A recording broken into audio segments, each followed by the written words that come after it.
Good evening and welcome to another Sunday memorabilia show we have here. It's a special show today. I think every show is special.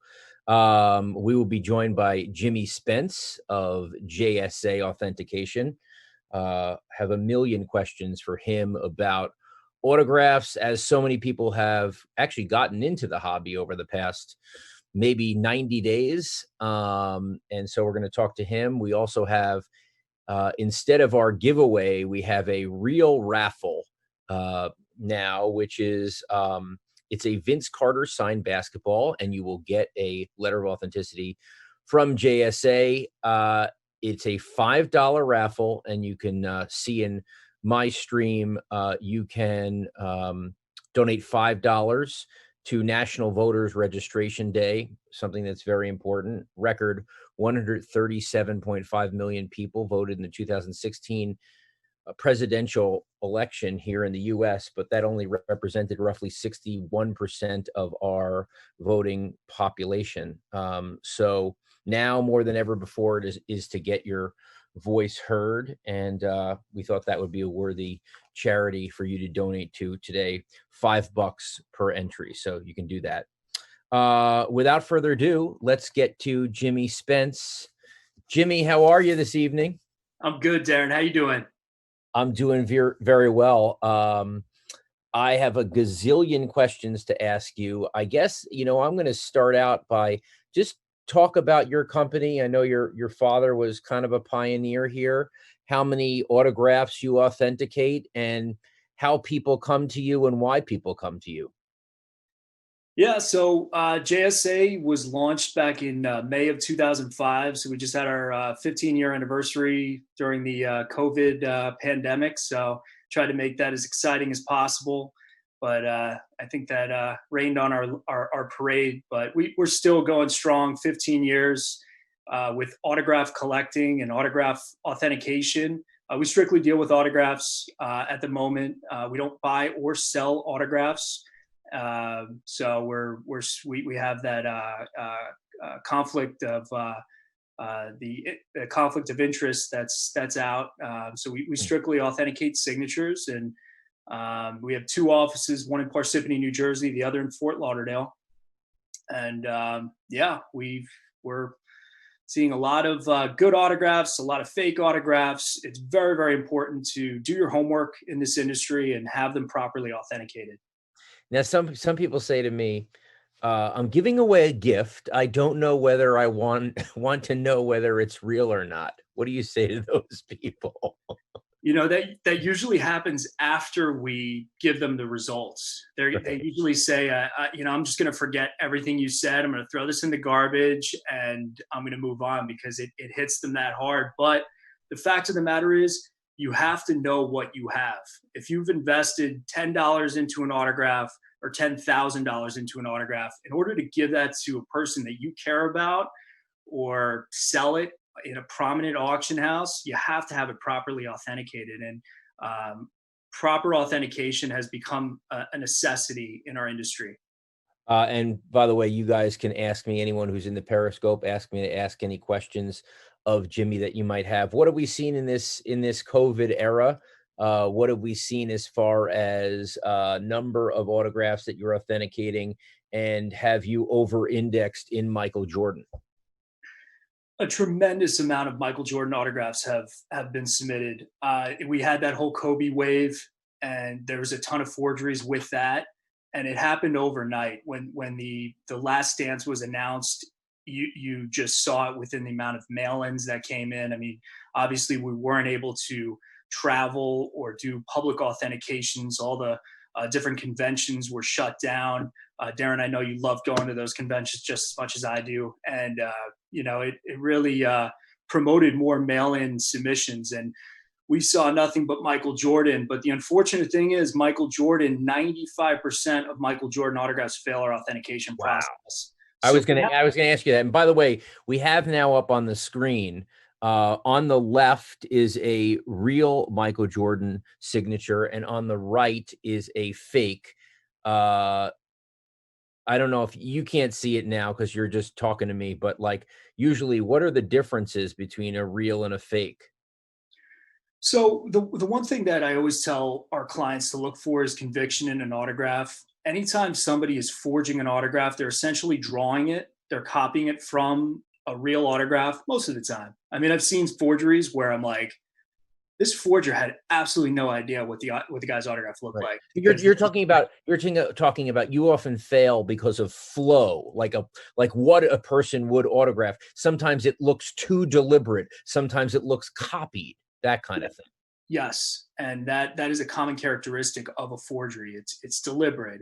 It doesn't show that speed, that flow, that conviction where everyone signs their name with because they've signed it thousands of times, and athletes have signed it a thousand times more than the average person. So you'll see that immediately to the trained eye. This is all we do. We stare at autographs. So a lot of this stuff is done by artists and they're very, very good, especially with the big name players. We're talking Michael Jordan, Tiger Woods, Muhammad Ali, Babe Ruth, Mickey Mantle. They're talented, but the problem is that they replicate the same autograph over and over and over again, so it looks identical to us. So you'll see that same autograph on a basketball, on a jersey, on a baseball. And when a player signs a baseball or he signs a different fabric like a mesh jersey, the autograph does come out differently. And the fortunate thing is forgers have a hard time replicating their version on jerseys, on baseballs, because we all have different traits. We all have our initial stroke, our terminal stroke, and we usually end in the same spot. We start in the same spot. Autographs look differently every time. You sign your name 20 different times. It's supposed to look differently every time. And that's a question that I get all the time. Like, how do you authenticate a signature? My signature looks different every single time I sign a check. So one Well, one one of the, one of the ways that you do it is you have exemplars. So once every time you pass something or fail something, do you load that up into your exemplar file, and then you can say, well, this was a good fake, or this was a bad fake. This was a real one that we don't have before that we'd like to slot in. So tell me about exactly how you have a database and how that works. yeah, so the most important thing an autograph authenticator can have is an exemplar database. We have everybody on file, and more importantly, we have them in chronological order because autographs change over time. Look at your social security card. It looks nothing like your autograph right now. So to compare a Michael Jordan signed in 1984 to autographs that were signed in the 2019, it's just not fair. You can't make a fair assessment on whether or not that autograph is real. You have to compare it from that era of signatures. So what we do at JSA, we've been doing this for the past 15 years. Even before that, before my father was an autograph authenticator, we've compiled signatures. We've built the best database in the industry. And we are now at over 1 million exemplars of Wow. everybody you can think of. Mother Teresa, Pope Benedict, Michael Jackson, Michael Jordan. For instance, Michael Jordan, we have close to 2,500 examples. And that's not just the real autographs. You have to keep track of the forgeries. You have to keep track of the secretarials, like you mentioned. Um, We got most forged autographs. Now, to me, this has changed. It used to be Ali 1, Mantle 2, DiMaggio 3. That seemed to be that way forever. Now I have Jordan 1, Ali 2, Mantle 3. Those M's are, you'd think they'd be impossible to replicate, but obviously not. Brady at 4. Now, this is just an example of more people want Brady. So Brady at 4, you have Tiger Woods at 5, then DiMaggio, Ted Williams, Babe Ruth, Derek Jeter, and Mike Trout. Now, Ev, can we pull up that the Mike Trout comparison again? How many people don't realize that they need to go to you for a Mike Trout? Like, how many people really realize that there's a serious Mike Trout fake business going on? it's pretty crazy. And the amount of Mike Trout forgeries out there are very, very talented because there's just no substance to his autograph. Substance meaning Mike Trout doesn't spell out his name like Mickey Mantle or Ted Williams or even Tiger Woods. Tiger Woods gives you a little bit. You can actually read out the G in Tiger and the O's in Woods. it's just MT, and then he throws his number down. So that immediately becomes a target for forgery. Um, I get that question a lot, Darren. I got this in person. Why do I need to get it JSA authenticated? Well, you're not going to hold on to it forever. I mean, I have autographs here that I've held on to forever, but when I give them to my daughter, is she really going to hold on to them and cherish them the way I do? Probably not. So you want to make sure that they're set up, they have the proper documentation. That way it could just be a seamless transaction to an auction house and say, listen, I have a reputable authentication company standing behind this autograph. I did get it in person, but Bill Smith out in Portland, Oregon doesn't know who I am. He doesn't know my reputation. He does know JSA. So on the left, you have a Mike Trout signature that's real. On the right, you have a Mike Trout signature that's fake. What percentage of the time do you guys call something fake and it turns out to be real? And how does listen, I assume, what do you consider to be a great percentage? I assume way, way less than 1%. Yes, and mistakes do happen. Any authenticator that tells you that he's infallible he's wrong. We're human. We do make mistakes, just like doctors make mistakes, but it happens very, very infrequently. When you are wrong, what then happens? What's that process like? Well, we're able to review the item again. We're not so stubborn where, if something comes to our attention, where we call something a secretarial, or we call something, it fails our authentication process. We have our team that looks at it again, and if it's worthy of a second review, we'll certainly look at that. We want to get this right, Darren. That's the primary objective. We have a reputation that we need to stand behind, and it's not just JSA, it's my name. So right. I'm not hiding behind just 3 letters and saying, oh, I'm an authenticator for this company. It's my name out there, and it's my father's name, and we take pride in that, and this is what we love, and this is our hobby. So we'll look at the autograph again, and we might have the same results, but there have been times where we have flipped from a fail to a JSA letter of authentication. It happens very rarely, but it does happen. And by the way, I'm not going to say what it was, but you guys recently failed an item of mine, and I luckily was able to give it back to the guy who sold it to me. Let's talk about the Trout right here. So I don't know if you're going to remember this, but what's usually the difference here between the MT27 and the failure and the one that actually passed? So with Mike Trout, the formations are incredible with the forgeries. They've nailed them. You almost have to look at how long the initial stroke is. How long did he retrace that initial stroke? You could see that in the very beginning of the M. Now, this only happened during a certain period of time when his 2012 autograph, even his 2020 autograph is a lot different. But the one that we're looking at right now in comparison, you'll see a major difference in just the conviction of the autograph, the spacing of the letters, the few letters that he writes, and the sizing. But with very simple autographs like that, there's just basically nothing to look at. You have to really concentrate on the minute details of that signature. Is it true there's a 23 in Michael Jordan, or people just make that out? There is, yeah. So there is that M. I don't know if he's ever spoken about it before. I don't remember, but it looks like there's a 23 in there. I got to talk to you about Ali. So when Ali died, I was at ESPN, and I was ready to write the story about how his signatures started exploding and the market was going crazy. Unfortunately, I never wrote that story, and that's because it didn't happen. And my perception was it didn't happen because there was 17 million versions of real Ali's, where as his Parkinson's got worse, he had a different signature in 2003, then 04, then 05, then 06, then 07, then it was down to a scribble.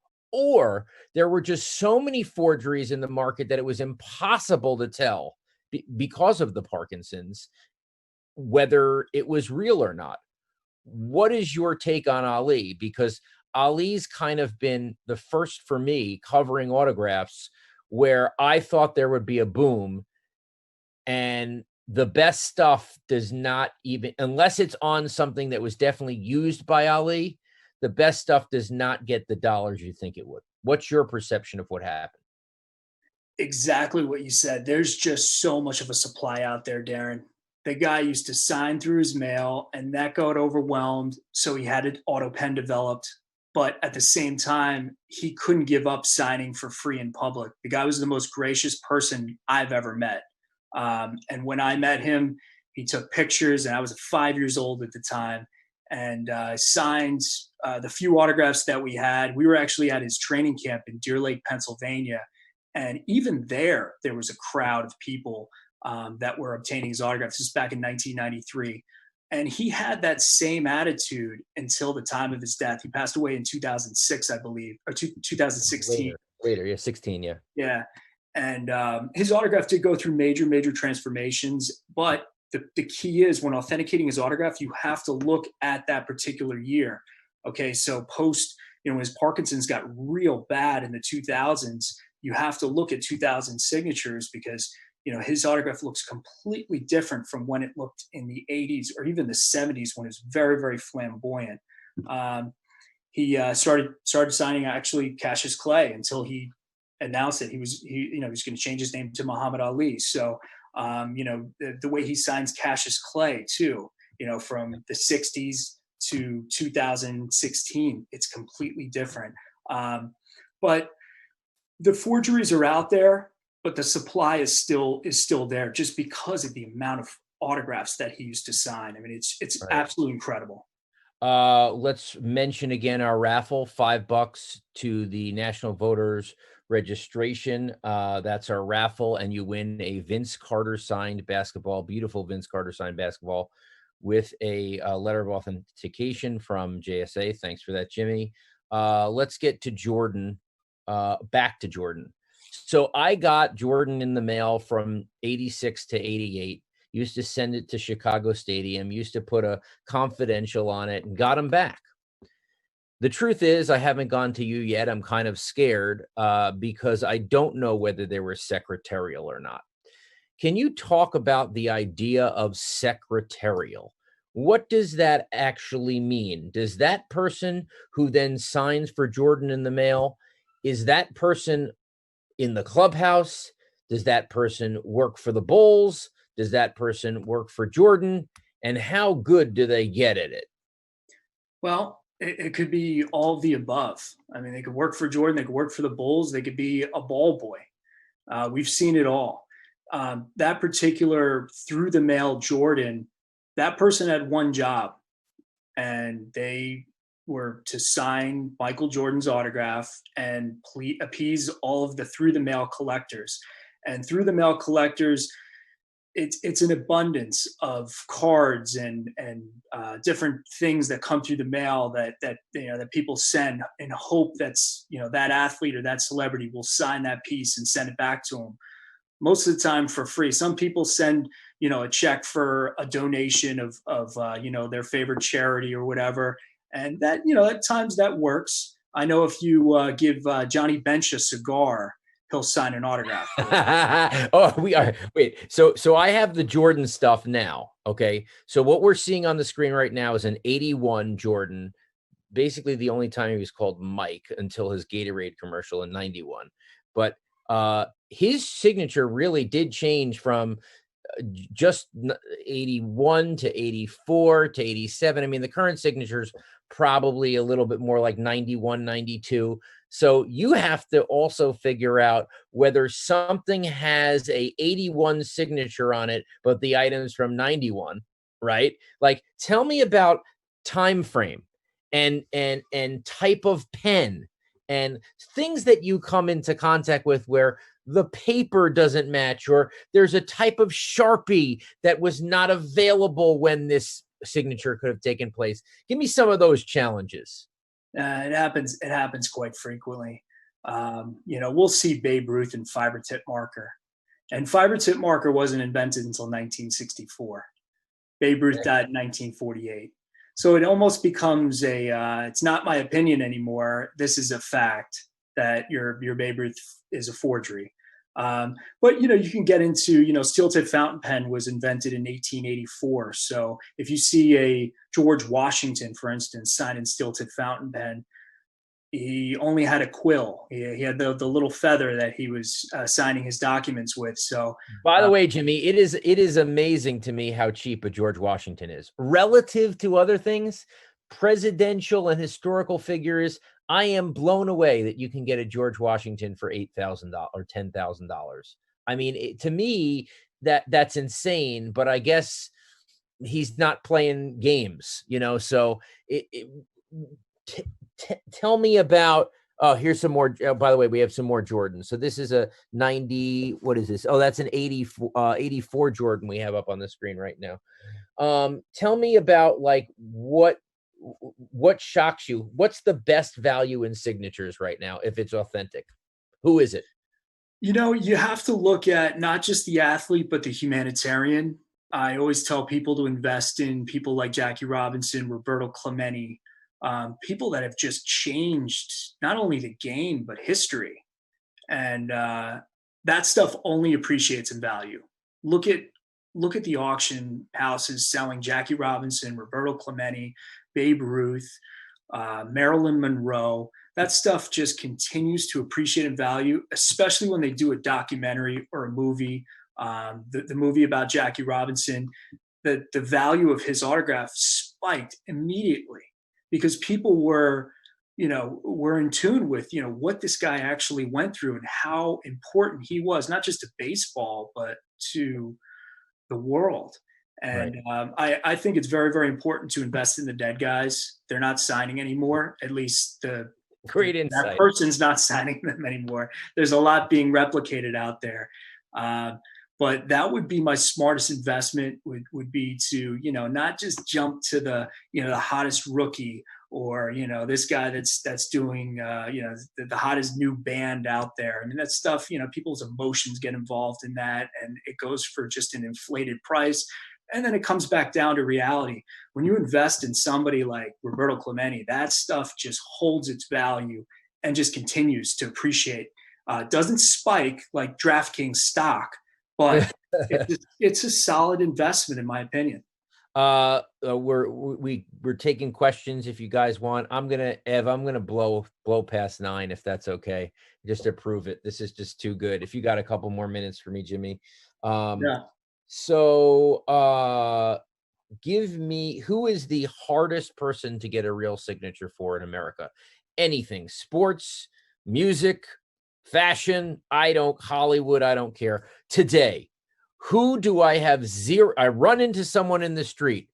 Who do I have zero chance of getting an autograph from? Accessibility wise, like there's people you just don't have access to, like Kim Jong Un.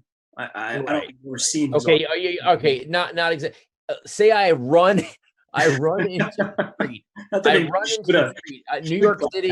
New York City. I go, oh my God, it's you. I have a pen. Who will? I have no chance of getting their signature. I think you might be shocked about this, and it's nothing to do with sports. Is Bob Dylan? Really? Yes. So I could be like, it was a story of a hurricane. I got a Reuben Carter signed jail bar. I need you. Like there's no shot. He might have like a 5-minute conversation with you. Right. And he might even pick up the pen and check this. I was talking to one of the autograph chasers in New York City, and he said he ran into Bob Dylan. It was one-on-one experience. Said, Mr. Dylan, would you mind signing this? Gave him a Sharpie. Right. And it was an open Sharpie, had the cap off. He put the cap back on. And with the cap on, he signed his album. Gave the pen back to him. Get out of here. And I swear to God, I didn't see it myself, but I believe the story because that's how peculiar Dylan is. And okay, is there a guy that you aside from Jordan, right? Okay, 95% failure. Who has a higher failure? Like, do you only get like 60 submissions a year, but you failed 55 out of 60? Who is that? we don't get that many submissions from him, but there's so few autographs, is another musician, Prince. Right. He once told another chaser that if he signed his piece, it would take a piece of his soul away. But he had a nice 10-minute conversation with him, talked about the show, talked about, what future events he was doing. Just towards the end of his life, especially, just was not a big fan of signing autographs. There's certain people that just don't see it. Marlon Brando, for instance, thought it was very childish. He would scold people and say, "How dare you? You're 35 years old. Why are you asking for my autograph?" I have a Brando. This is a child's hobby. I have a Brando right here. This will be JSA authenticated. So this is a Brando right here. This is him getting paid for Guys and Dolls in 1955. You got to flip it there. Yeah. Because he endorsed it, right? Yeah. There you go. So we got a Brando there. Very rare autograph. For all last of you, chance on that charity raffle, donate $5. National Voters Registration. Make your voice heard, and those guys make sure that people are registered. You get a Vince Carter signed basketball. What else? Like give me. I'm just trying to think of like what is the most common thing you see that is a fake, that are bad errors by people who fake autographs. Is there something that they constantly do, or you don't want to say that because then I'm gonna give you're gonna give my secrets away. Yeah, I know. No. Someone asked Don Mattingly. How hard is it, Don Mattingly? Don Mattingly, surprisingly, I mean, the guy is a super nice guy, and he doesn't sign for free all the time, but he goes to a lot of the shows. If you're in White Plains and you go to, the East Coast National, Darren, I know you love going there. He's there signing autographs, and he signs them by the thousands, but there were so many forgeries back in the late 80s and early 90s, and they're all mixed in, and the guys went through so many different transitions of his signature that it's very, very difficult to authenticate a Don Mattingly autograph. And that's one where the value really isn't there, but at the same time, every time I see a Don Mattingly and it's vintage, I almost need to double check myself and send it to another JSA authenticator and say, I believe this to be real, but catch me before we certify this thing. Right. And, what's the coolest piece you've seen? Something comes in by mail and you're like, whoa, like, I cannot believe what this is. For me, everybody thinks, differently as far as cool. I'm a huge Arnold Schwarzenegger fan. I love collecting his autograph. If I see anything unique, a lot of handwriting from the guy or anything from his bodybuilding days, that's super cool to me. We saw it's actually going live at the golf auction. I think I sent it to you. You did. It's a piece with 9 Masters champions, including Walter Hagen, just super rare guys like Ralph Goodall, Sam Snead, Ralph Goodall.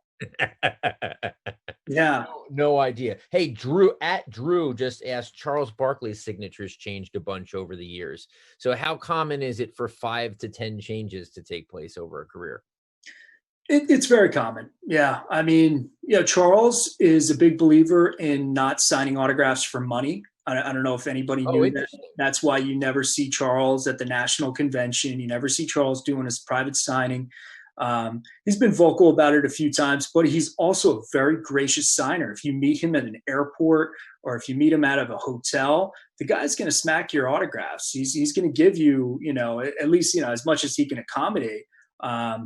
But yeah, certain people just don't believe in getting paid for autographs too. So that limits the amount of supply out there. When you do these signings, Mike Tyson doing signings after signings after signings, and that just happened recently. Before, you didn't see Mike Tyson out there in the public. In fact, you should know, as a collector, you should also know how much these people are signing, because it could devalue what you have. Yeah, I'm the right person to ask. How many autographs? Yeah. You should ask me the stock tip on an autograph. I think it would be accurate, just with the amount of So supply out there. Tyson was someone who was big time, hard to get. Does a Yeah. deal with Ryan Fitterman, or like does one of those Yes. deals, and then they go. What's the coolest piece you have in your collection? Man, you know what? It's personal to me. My great grandfather used to work in Yankee Stadium in the 40s, and he sold beer and peanuts. And I have a he was an autograph collector too, Darren. He used to mail um, first day covers, cachets to a lot of Hollywood and entertainment stars. So that's where the generation of James Spence comes from is my great grandfather James Spence, James Dugan Spence. So I'm fourth generation autograph collector. I have a piece from I have a ticket stub from when he was working in New York in Yankee Stadium, and it was paid to crowd services, and it's signed by Ed Barrow and Jacob Rupert. And I feel that that's the coolest piece that I own. I have much more valuable pieces than that, but that's one where that's going to be in my tomb. Jimmy, thanks so much for joining us. This was a great show. I feel like I could talk to you forever. Thanks for helping us out with our prize. The winner is of the Vince Carter sign ball. Maybe next week we'll also give away a Frederick Weiss. Have you ever authenticated a Frederick Weiss photo or a signature? Possibly. Probably not. So Reed Niermeyer, you've won. Contact us on Twitter at Action Network HQ. Thank you so much. Thanks, Jimmy. And thanks for being part of the raffle with us. And I will talk to you, and I will be getting some more things authenticated. So we'll stay in touch. Thanks, Darren. Appreciate it. All right, guys, that's our show for this Sunday. We'll see you next Sunday. As always, we hope you enjoyed the show. And now back to your regular scheduled programming, whatever that is.